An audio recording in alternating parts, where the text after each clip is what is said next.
Bukan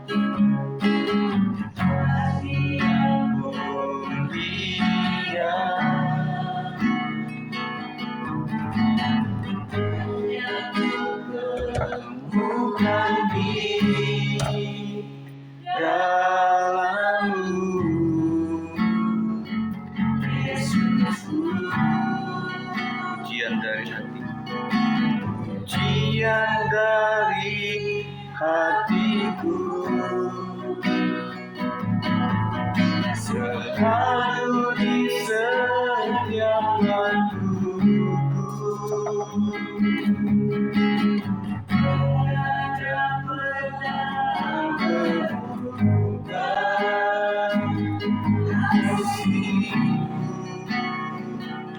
Dari awal sudah kasih yang terindah,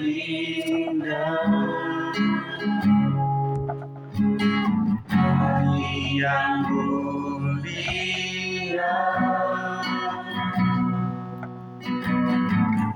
yang ku temukan di dalammu,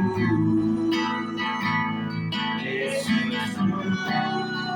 Pujian dari hati, pujian dari hatiku, selalu di setiap waktuku.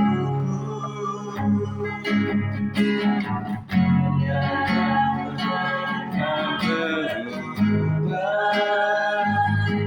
kasih-Mu, karya terbesar, karya terbesar dalam hidupku, pengorbananku yang selamatkanku.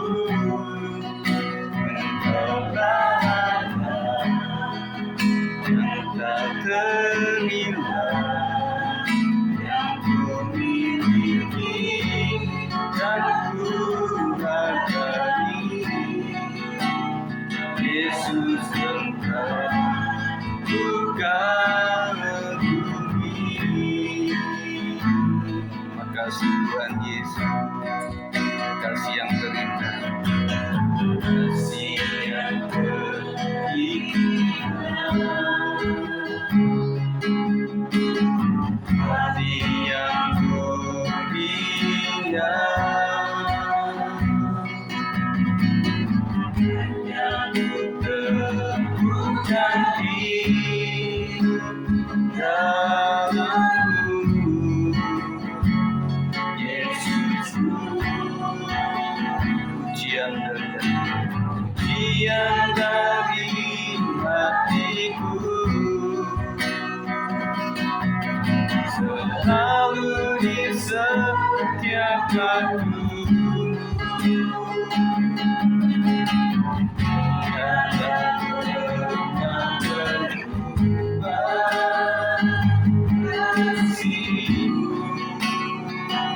Karya terbesar, karya terbesar dalam hidupku,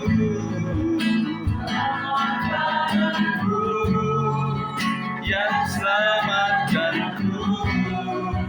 Engkaulah harta yang tak ternilai, yang ku miliki dan ku hargai. Yesus, Engkau bukan bumi. Katakan karya terbesar, karya terbesar hidupku, pengorbananku yang selamatkanku. Engkaulah harta yang tak ternilai, yang ku miliki dan ku hargai. Yesus, Engkau bukan bumi. karya terbesar, karya terbesar dalam hidupku, menyelamatkanku, yang selamatkanku. Engkaulah yang tak ternilai, yang ku miliki dan ku hargai. Yesus, Engkau bukan bumi. Ada lagi karya terbesar, karya terbesar.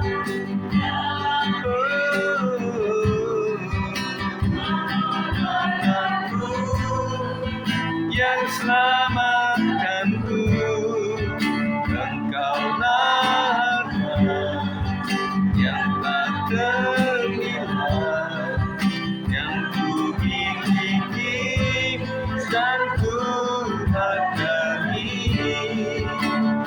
Yesus, Engkau bukan bumi. Katakan ku kagum hormat akan Engkau.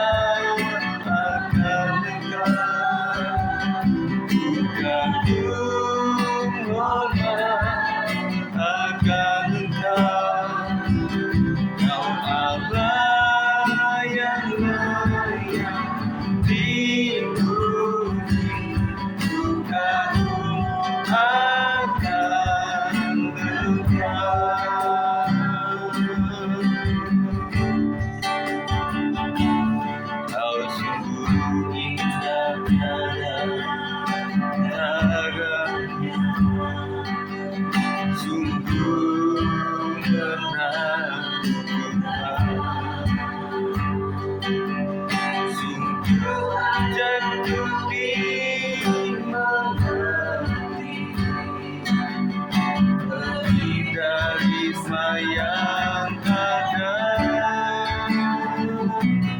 hikmatku tiada terselami,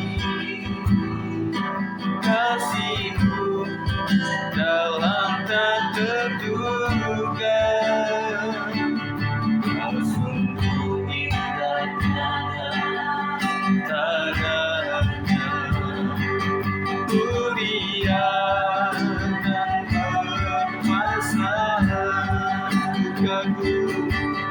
Kagum hormat akan Engkau, kagum hormat akan Engkau.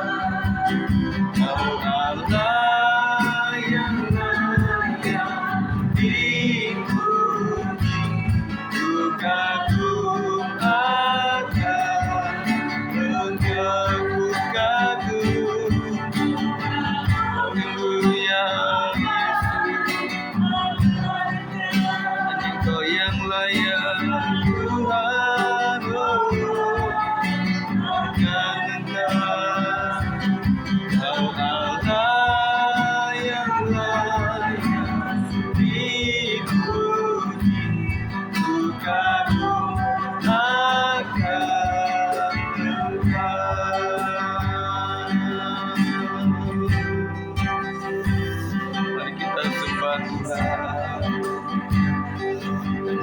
Tuhan yang kami kagumi, Tuhan Yesus,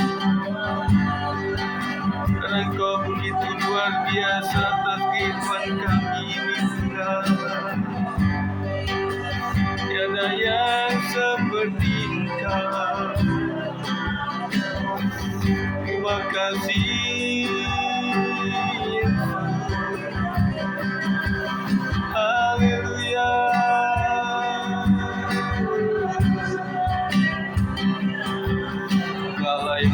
Allah yang berkuasa, Allah yang ajaib, besarlah kasih-Mu, besarlah anugerah-Mu, Tuhan. Haleluya.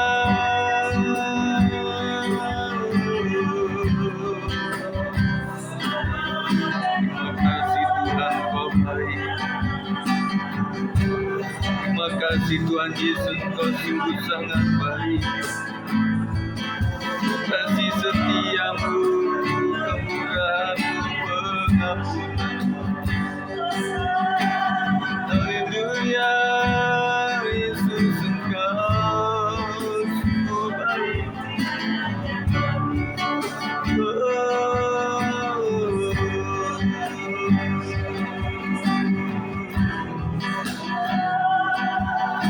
Tuhan Yesus, Kau mengenal setiap penyembahan kami ya Tuhan Yesus.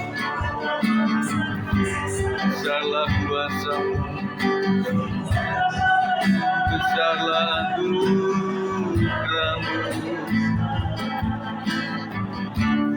tiada terbatas, tiada terhingga. Lama-lama nama-Namanya.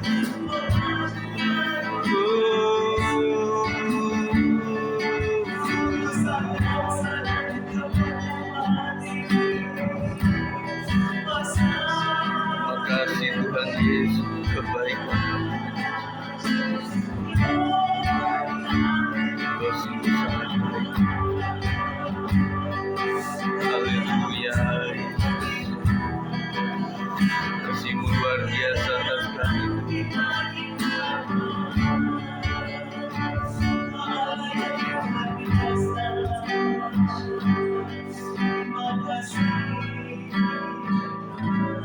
Mari kita naikkan syukur kita.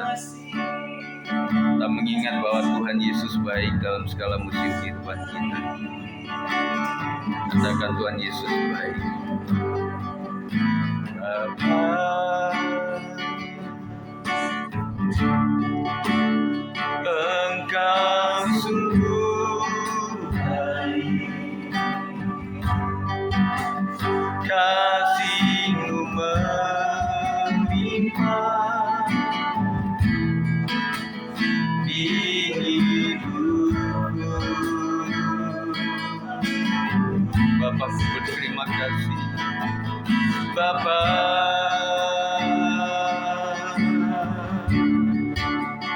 ku berterima kasih.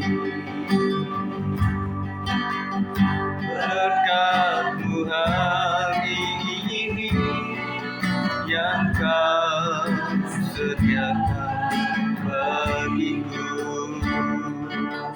Lagi naikkan pujian. Bapa, Kau sungguh baik. Bapa,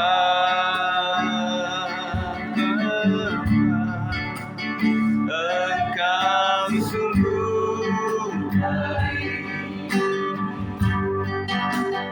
Kasih-Mu melimpah di hidupku. Haleluya. Bapa, berterima kasih, berterima kasih. Berkat-Mu hari ini yang Kau sediakan bagiku. Dengan iman ku naikkan syukur, ku naikkan syukurku. Bahagia kami akan bisa-bisa kasih dan rahmat-Mu selalu baru, selalu baru, dan tak pernah terlambat pertolongan-Mu. Besar setia-Mu di sepanjang hidupku.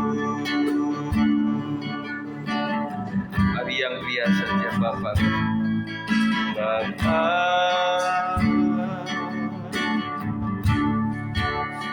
Engkau sungguh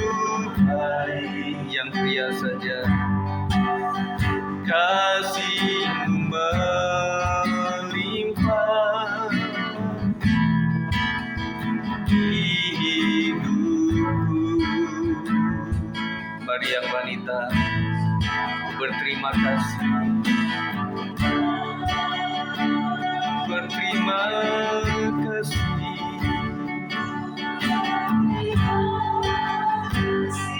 Berkat-Mu hari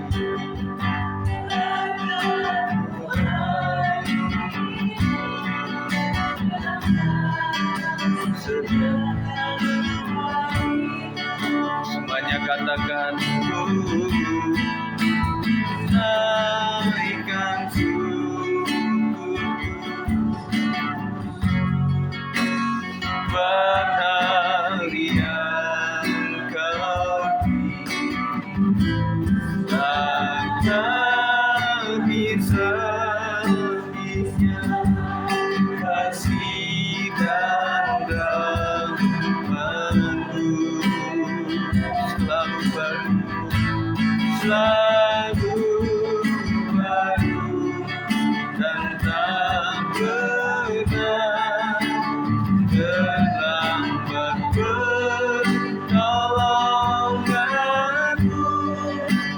Besar setia-Mu di sepanjang hidupku. Naikkan syukur. Kami bersyukur Tuhan Yesus,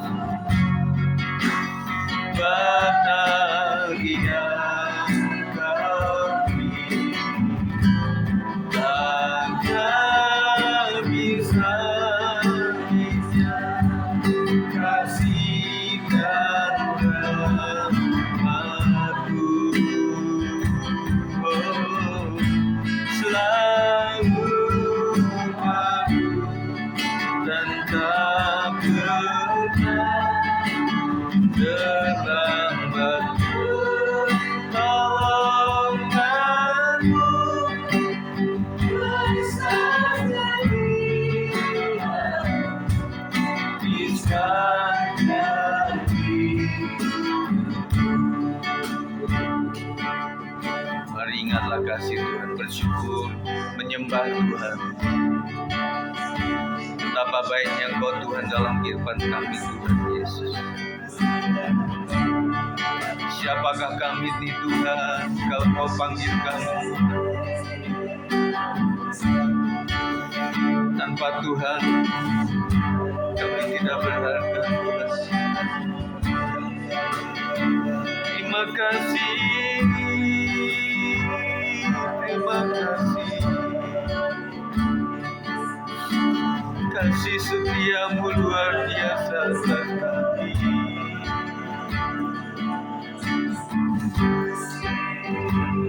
Bersyukur buat kemurahan-Mu.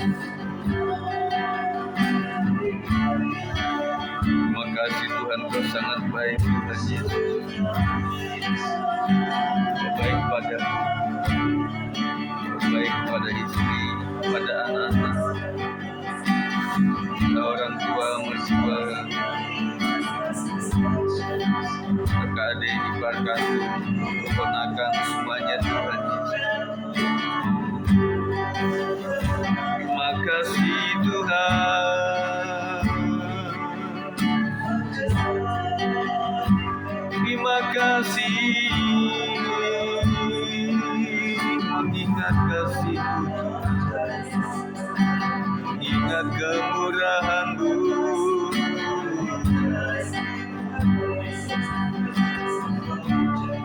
Selama-lamanya sungguh besarlah anugerah-Mu Tuhan.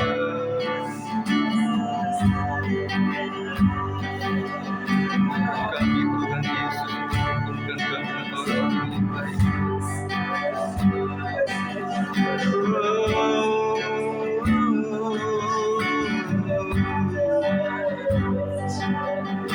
Haleluya, Tuhan Yesus, Kepala yang mengerti, Allah yang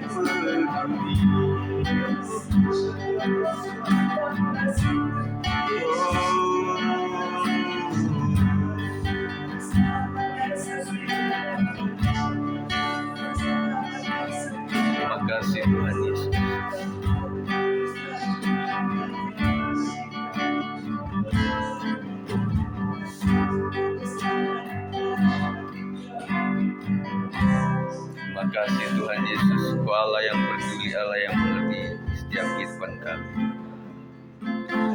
Allah mengerti, Allah peduli segala persoalan yang kita hadapi. Tak akan pernah dibiarkan ku bergumul saat Allah mengerti. Allah mengerti, Allah peduli segala persoalan yang kita hadapi.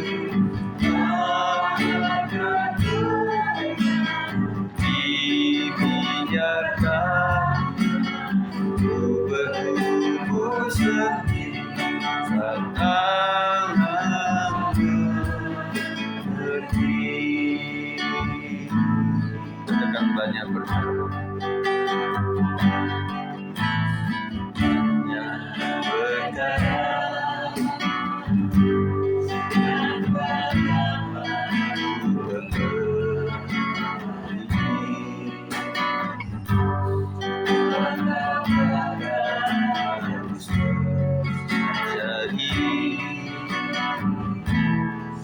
di dalam kehidupan ini, satu berkah yang ku simpan dalam hati, sesuatu jadi tanpa Allah mengerti, Allah mengerti, Allah peduli segala persoalan yang kita hadapi. Tak akan pernah dibiarkan ku bergumul sendiri. Allah mengerti, Allah mengerti, Allah mengerti, Allah peduli segala persoalan yang kita hadapi.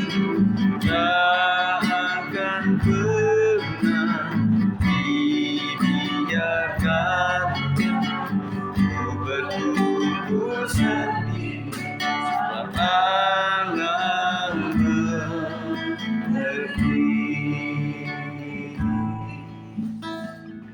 Setiap kita punya persoalan sendiri-sendiri, baik anak-anak, anak pemuda remaja maupun orang tua, semuanya memiliki masalah.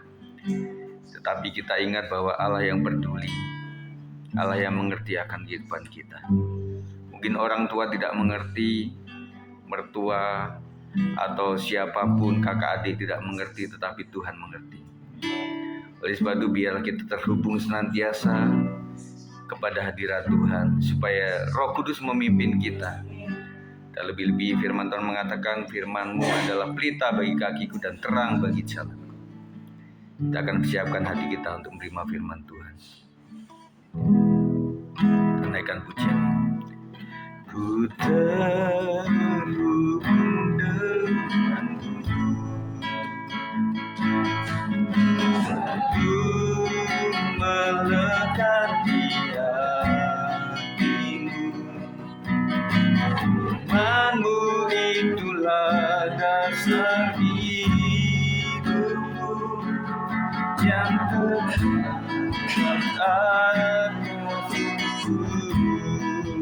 terhubung denganmu,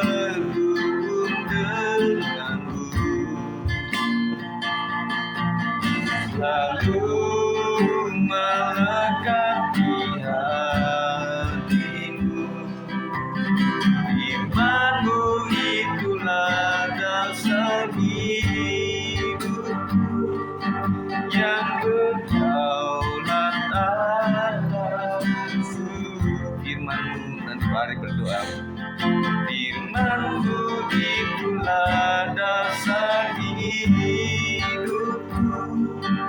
yang berdaulat atasku.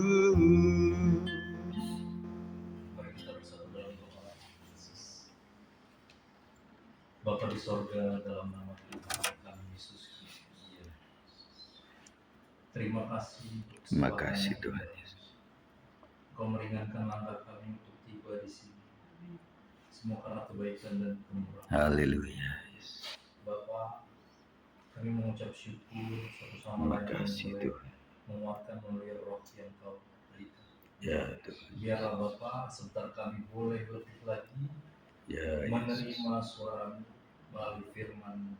Ya Tuhan. Biarlah firman ini menegur kami, menasihati membentuk kami sehingga kami boleh serupa dan seperti gambar. Ya Bapa, Terima kasih Tuhan. hamba berdoa bagi anak-anak-Mu yang belum sempat hadir di Ya Yesus. biarlah lebih lagi Bapa, Roh-Mu menggerakkan Ya betul kami Tuhan Yesus. sehingga niat lebih bulat dan boleh terjadi melangkah ke sana. Beri kami kesehatan, keteguhan hati untuk menjalani hari ini. Segala doa, pinta permohonan dalam nama Tuhan Yesus. Kami berdoa. Amin. Shalom. Puji Tuhan, kita akan bicara mengenai saat api rohani mulai redup. Jadi ternyata dalam perjalanan hidup kita mengikut Tuhan itu kadang ups, kadang down gitu ya. Nah itu manusiawi, tetapi berharapnya waktu down itu nggak terlalu lama. Jangan sampai kita pahit hati, getir hati, sampai dingin. Jemaat Efesus kan ditegur itu. Mereka melakukan apa-apa ritual rohani tetapi meninggalkan kasih mula-mula. Nah ini yang kita jaga, jangan sampai kita tinggalkan kasih mula-mula. Amin. Jadi pembacaan kita sesuai dengan pembacaan harian kita hari ini.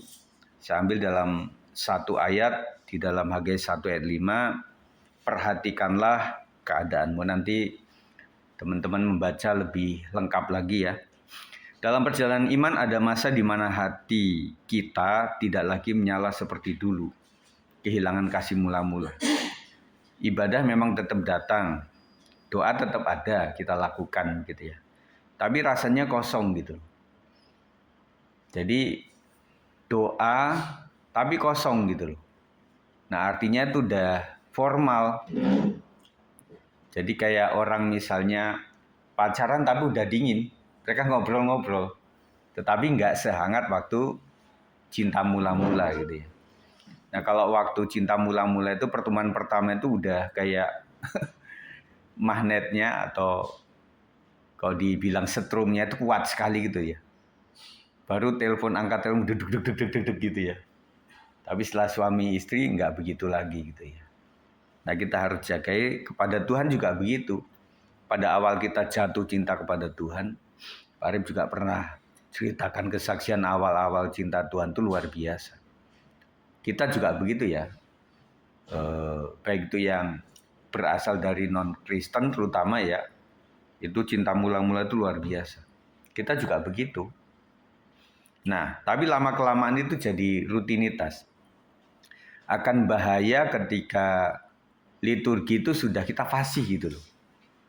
Ya khotbah sudah biasa fasih, kemudian mimpin pujian juga sudah fasih, main musik sudah fasih, kemudian kita berkunjung menasihati orang sudah fasih, akhirnya nanti ilmu yang keluar itu bukan roh lagi, jadi teori gitu loh, bukan yang kita alami. Ibadah tetap datang, doa tetap datang, tapi tetap ada, tapi rasanya kosong. Tidak jatuh, tapi juga tidak bertumbuh. Kita nggak jatuh, artinya ya nggak jatuh dalam dosa, kita tetap kegiatan ibadah, tetap melayani juga, tetapi nggak bertumbuh. Maksud saya adalah yang melayani, tetapi nggak ada pertumbuhan rohani. Dia sekedar kasih umpan kepada jemaat, menjadi berkat bagi jemaat, tetapi padahal dia sendiri belum tentu diberkati. Ya, baik itu membawa firman Tuhan, dia banyak membawa berkat ketika orang mendengarkannya, tetapi dirinya sendiri kadang-kadang nggak diberkati, nggak merasa berkat gitu. Mendoakan orang lain sampai mujizat terjadi, tetapi kadang-kadang mendoakan diri sendiri nggak terjadi mujizat gitu loh. Ya. Kemudian itulah yang disebut kondisi yang suam-suam kuku. Suam-suam kuku itu artinya ya panas, ya dingin, panas nggak terlalu panas, dingin juga nggak terlalu dingin tuh. Suam-suam kuku gitu loh. Nah kalau kita misalnya minum kan ada itu, jangan panas ya, yang suam-suam kuku aja gitu ya. Nah, suam kuku itu angen enggak, dingin enggak gitu loh. Nah, kalau orang misalnya dalam hubungan cinta remaja gitu ya, ini kan ada anak-anak juga yang nantinya akan mencari pacar tuh. Nah, kalau lagi hangat-hangatnya tuh nyetrumnya gampang gitu. Kalau sudah dingin itu, udah hangat-hangat kuku itu artinya ya emang hubungan tapi juga enggak juga, disebut putus juga enggak, disebut akrab banget juga enggak gitu loh. Jadi gantung, ngambang gitu. Itu enggak enak. Melalui Nabi Hagai, Tuhan berbicara kepada umat yang sibuk dengan hidupnya, tetapi melupakan Tuhan. Jadi konteks ayat ini adalah kepada orang-orang yang sibuk agamawi, tetapi sebenarnya mereka lupa Tuhan gitu. Jadi mereka melakukan ritual, tetapi hatinya sebenarnya jauh dari Tuhan. Pelajaran yang pertama adalah Tuhan mengajak kita evaluasi diri. Hagai 1 ayat 5 mengatakan perhatikanlah keadaanmu, Tuhan tidak langsung menghukum, tapi mengajak kita berhenti dan melihat ke dalam. Tuhan itu sangat baik sekalian. Jadi Tuhan apa-apa tidak langsung menghukum. Kalau apa-apa Tuhan langsung menghukum, wah kita itu sudah mungkin nggak jadi orang yang seberuntung ini. Karena salah dikit dihukum, salah dikit dihukum. Wah kita bisa hancur hidup kita. Tetapi pengampunan Tuhan luar biasa. Makanya melihat dari pengampunan Tuhan yang luar biasa kepada manusia kita yang berdosa, kita kepada sesama juga melakukan hal yang sama. Meskipun sulit, tetapi kita berusaha seperti Kristus. Tanya diri kita, apakah saya masih punya kerinduan akan Tuhan atau hanya menjalani rutinitas rohani? Nah, yang tahu ini masing-masing kita. Ini adalah sebuah kesempatan kerinduan kita supaya benar-benar meluap pada Tuhan akhirnya terpenuhi, atau sekedar kita datang saja. Kalau Jason atau saya ini ya karena doanya di bawah ya kita turun saja gitu. Nah, teman-teman sekalian mungkin datang ya mungkin karena nggak hujan dan sebagainya.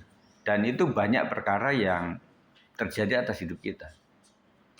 Apakah salah betul? Ya mungkin nggak salah betul, tapinya ya saya pernah ngomong ini orang benar yang dikit-dikit salah.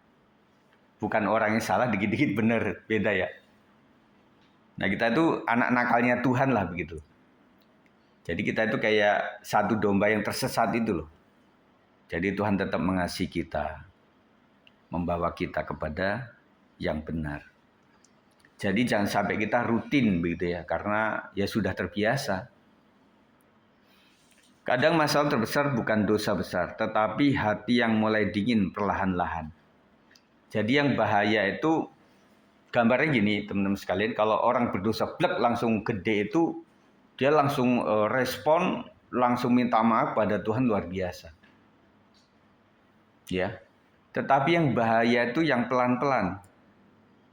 Hati mulai dingin, sesaat-sesaat ya udahlah nggak doa lah nggak apa-apa. Kemarin nggak doa pagi juga nggak apa-apa gitu ya. Kemarin nggak ibadah juga nggak apa-apa gitu ya. Nah pelan-pelan lama-lama. Jadi gini loh, ini Tuhan sama setan. Jadi kayak magnet gitu loh. Jadi kalau orang di sini waktu pengen mendekat ke sini, ya ini nggak rela. Waktu mendekat ke sini, ini nggak rela gitu loh. Jadi dikit-dikit. Tapi kalau sudah menjauh dari Tuhan, dekat sama setan. Nah baliknya susah lagi. Oke, firman Tuhan mengatakan apa? Kalau engkau hatimu kosong, ketika rumah itu seakan-akan kosong, nggak ada penghuni, maka ada penghuni jahat itu yang mengundang teman-temannya. Dan kemudian mengumpulkan teman-temannya masuk ke rumah yang sudah bersih itu. Dan akhirnya orang yang kedapatan begini lebih jahat daripada sebelumnya. Bahaya. Makanya orang Kristen mungkin tanda kutip jahat ya. Tetapi lebih jahat ketika orang itu mantan Kristen. Itu lebih jahat. Ya, itu bahaya. Karena rohnya itu tambah besar, tambah banyak gitu loh. Makanya hati-hati jangan sampai murtad. Yang kedua, hidup jadi tidak maksimal tanpa Tuhan menjadi pusat. Haggai 1 ayat 9, kamu mengharapkan banyak tetapi hasilnya sedikit. Ini gambaran hidup yang lelah tapi tidak puas.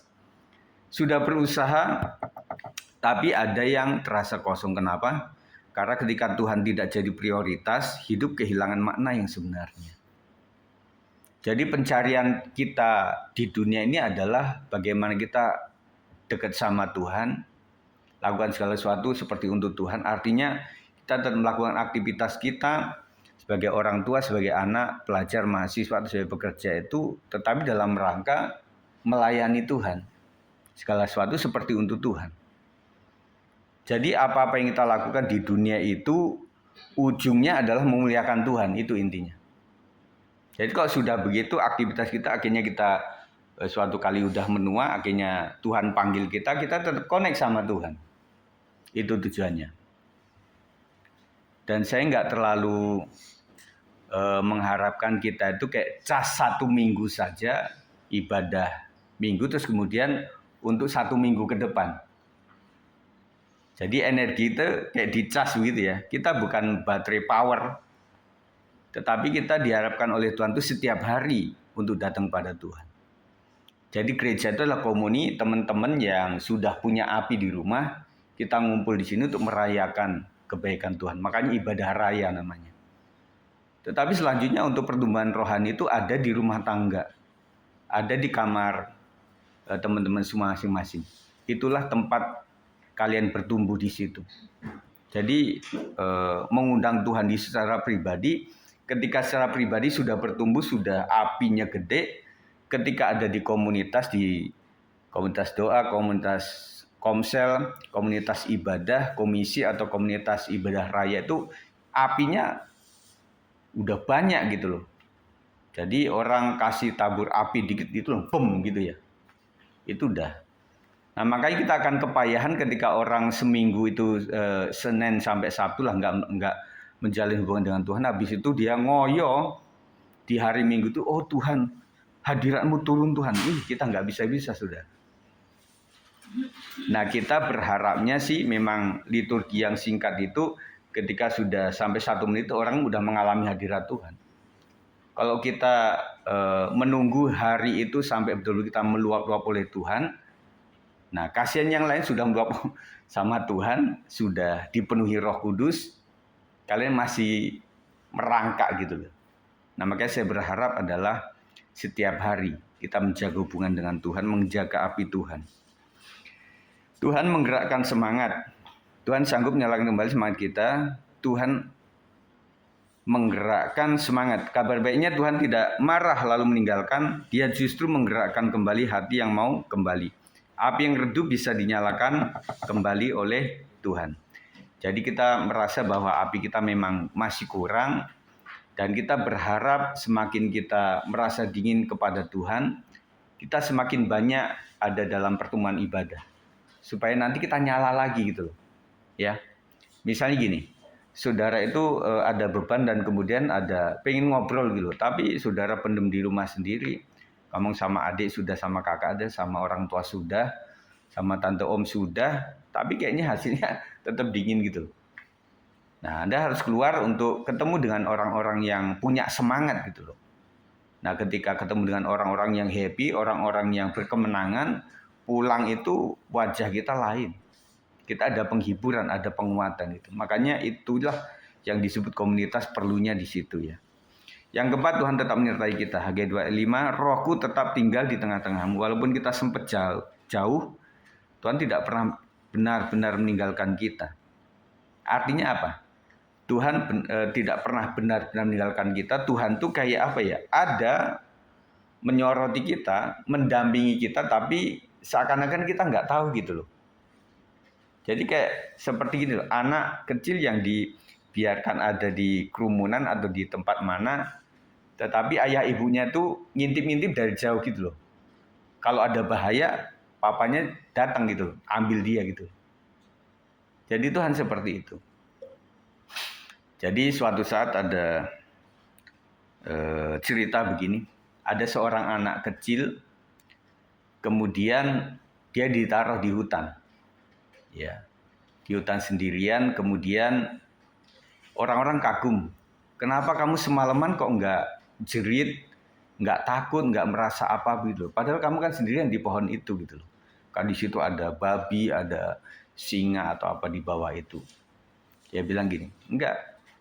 Saya tahu saya sendirian, tetapi saya tahu lagi papa saya itu ada di balik pohon, nungguin saya. Jadi itu iman, artinya bahwa di saat kita terpuruk itu seakan-akan memang Tuhan tinggalkan kita, seakan-akan loh ya.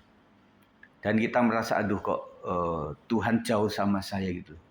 Padahal Tuhan tidak begitu. Tuhan tuh lebih kepada nunggu kita kapan kita untuk datang pada Tuhan. Dan kita berpikiran bahwa ayat ini mengatakan bahwa Tuhan tuh mendengarkan doa kita sebelum kita nyatakan kepada Tuhan. Dan itu Alkitab mengatakan begitu kok. Dia lebih tahu kok sebelum kita minta. Ya udah kita nggak usah doa gitu. Ya sering saya gambarkan orang tua tuh tahu kebutuhan kamu sebagai anak gitu. Tetapi kebutuhan orang tua itu kamu tuh ngomong sama orang tua, apa minta buku, minta dibeliin seragam, gitu. Nah jadi kepedulian Tuhan itu juga beranjak kepada kedewasaan. Apakah ini anak masih anak betul atau memang butuh dipancing untuk menjadi dewasa? Kalau orang dewasa adalah mintalah maka akan mendapat, carilah maka akan mendapat, ketuklah maka pintu akan dibukakan. Jadi roh Tuhan itu sangat lembut, Bapak Ibu sekalian. Jadi seakan-akan Tuhan tuh ngetok pintu. Jadi yang buka bukan Tuhan. Kalau Tuhan yang buka itu dobrak namanya. Tetapi sampai kita itu membuka hati, membuka pintu. Silahkan Tuhan. Maka ada pujian zaman dulu. Mari masuk, mari masuk, masuk hatiku, ya Yesus. Lagu zaman dulu. Jadi kita mempersilahkan Tuhan masuk dalam hatiku. Jadi Tuhan tidak pernah benar-benar meninggalkan kita. Dia masih ada. Amin. Dia masih menunggu. Dia masih mau memulihkan setiap kita. Jadi itulah yang kita renungkan pada hari ini. Bahwa hari ini Tuhan tidak menuntut kita sempurna. Tapi mengajak kita kembali sungguh-sungguh. Dari suam-suam kuku menjadi menyala lagi. Dari tindakan rutinitas menjadi hubungan yang hidup. Jadi jadikan Tuhan itu menjadi sahabat kita. Ya, Yesus sahabatku. Kan ada ya. Jadi pertanyaan buat refleksi buat kita adalah apakah api rohani masih menyala atau sudah mulai redup? Nah, yang bisa menjawab adalah kita masing-masing ya. Jadi pertanyaan kedua yang membuat redup itu apa? Mungkin rutinitas atau mungkin sudah terlalu terbiasa gitu loh. Nah makanya karismatik itu tidak menekankan kepada hafalan. Misalnya maaf kata doa Bapa kami gitu ya. Yang dihafal itu. Jadi ada seorang opa-opa yang hafal klotok gitu sampai dari kecil kan diajarkan begitu. Tetapi disuruh doa secara pribadi mungkin belum tentu bisa gitu loh. Kita sebaliknya. Kita pribadi bisa, tapi doa Bapa kami kita nggak hafal-hafal gitu ya. Nah artinya nggak ada yang salah, tetapi karismatik itu membuat kita berekspresi sesuai dengan kebutuhan kita. Jadi apakah api rohani kita masih menyala atau sudah mulai redup? Jadi kita akan nantikan supaya kuasa Tuhan membuat kita tetap semangat di dalam Tuhan. Nah, akhirnya kita berdoa, Tuhan aku sadar kadang hatiku menjadi dingin. Ampuni aku yang sering menjalani Engkau hanya sebagai rutinitas. Hari ini aku mau kembali, nyalakan kembali api dalam hatiku, biar hidupku kembali berkenan kepadamu dalam nama Yesus. Amin. Jadi itu renungan yang saya bawakan malam hari ini. Kiranya kita tetap sukacita, tetap semangat. Kita memberikan api kepada yang lain supaya kita berkobar-kobar dan membuat hati yang gembira adalah obat yang manjur buat jiwa yang lelah, yang terbeban dan sebagainya. Itu saja kita akan berdoa. Kita naikkan band. Bawaku terbang bersama dengan kekuatan sayapmu. Bawaku lebih dalam lagi untuk menikmati hadiratmu. Bawaku terbang bersamamu dengan kekuatan sayapmu. Bawaku pergi dalam lagi untuk menikmati hadiratmu. Kita berdoa. Terima kasih Tuhan bahwa kami untuk memiliki hati yang mengasihi Tuhan, mengingat kasih setia Tuhan, mengingat bagaimana Tuhan mengampuni kami, mengingat karya agung Tuhan atas seluruh hidup kami dari kecil sampai hari ini, sehingga ada ucapan syukur dalam kehidupan kami Tuhan. Dengan mengingat kasih-Mu yang mula-mula Tuhan, maka kami akan semangat lagi mengingat kuasa-Mu yang besar, yang sanggup menyembuhkan, yang sanggup melindungi, membuat kami semangat lagi. Dan kami menghancurkan segala roh-roh jahat, roh-roh pendusta, roh-roh pengintimidasi, roh-roh jahat yang sering membuat kami lemah. Kami hancurkan dalam nama Yesus Kristus, supaya setiap hati kami boleh dipulihkan di dalam nama Tuhan. Terima kasih Tuhan, dan sebentar kami akan berdoa sahabat bersama-sama. Tuhan akan memberkati setiap kami. Demi nama Yesus kami berdoa. Yang percaya katakan amin. Puji Tuhan.